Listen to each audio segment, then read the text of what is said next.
معزز ناظرین السلام علیکم۔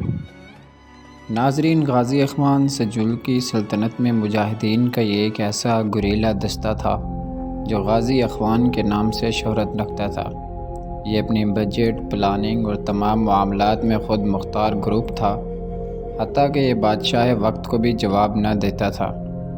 غازی اخوان کے ٹھکانے موجودہ دور کی انٹیلیجنس ایجنسیوں کے سیف ہاؤسز کی طرح خفیہ ہوتے تھے۔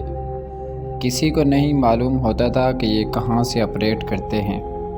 غازی اخوان کا مشن تب کی دنیا میں کمزور اور ضعیف مسلمانوں کی مدد و دفاع کرنا تھا۔ سلجوقی عہد میں غازی اخوان کے کارنامے زبان زد عام و خاص تھے۔ صلیبیوں پر ان کا خوف سوار تھا۔ ان کے خوف سے کوئی بادشاہ بھی کسی غریب پر ظلم کرنے سے پہلے ایک بار ضرور سوچتا تھا۔ انطاکیہ کے صلیبی بادشاہ کے بیٹے نے کسی غریب کے گدھے کو بلا وجہ مارا تھا۔ غازی اخوان نے صلیبی بادشاہ کو مجبور کیا کہ وہ سرعام غریب سے معافی مانگے۔ ایک دفعہ غازی اخوان نے بازنطینی حکومت کی قید سے بدلے میں ان کے قیدی دے کر کچھ مسلمان قیدی چھڑا لائے۔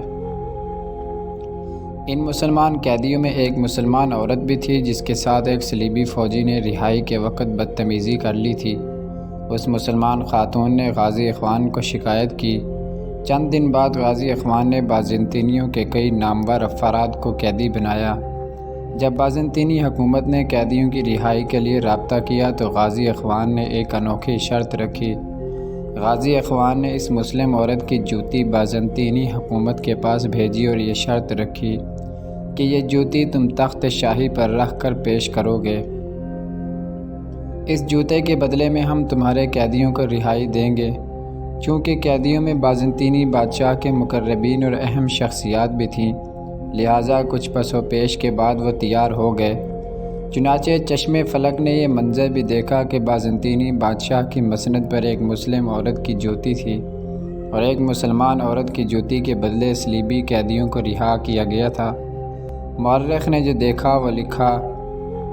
غازی اخوان میں شمولیت کے لیے حفظ قرآن مجید کی شرط تھی۔ ان کا لباس اور چال ڈھال الگ تھی۔ یہ راتوں کو جاگ کر تہجد و قرآن مجید پڑھتے تھے۔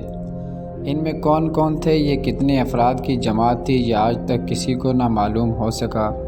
یہ لوگ عزت سے جیسے مسلم عزتوں کو بچاتے ہوئے جیے اور گمنامی میں گزر گئے۔ ہمارے دور کے مسلمانوں میں اتنی جرأت ایمانی تو نہیں کہ غازی اخوان کے کردار کو زندہ کرے، لیکن اتنا ضرور ہو سکتا ہے کہ کوئی ایسا رائٹر اٹھے جو ارطغرل غازی ڈرامہ کی طرز پر غازی اخوان پر ایک شاندار سکرپٹ لکھے اور اس پر ایک بہترین ڈرامہ بنایا جائے۔ شاید کہ یوں ہم اپنی نئی نسل کو غازی اخوان کے کارناموں سے روشناس کرا سکیں گے۔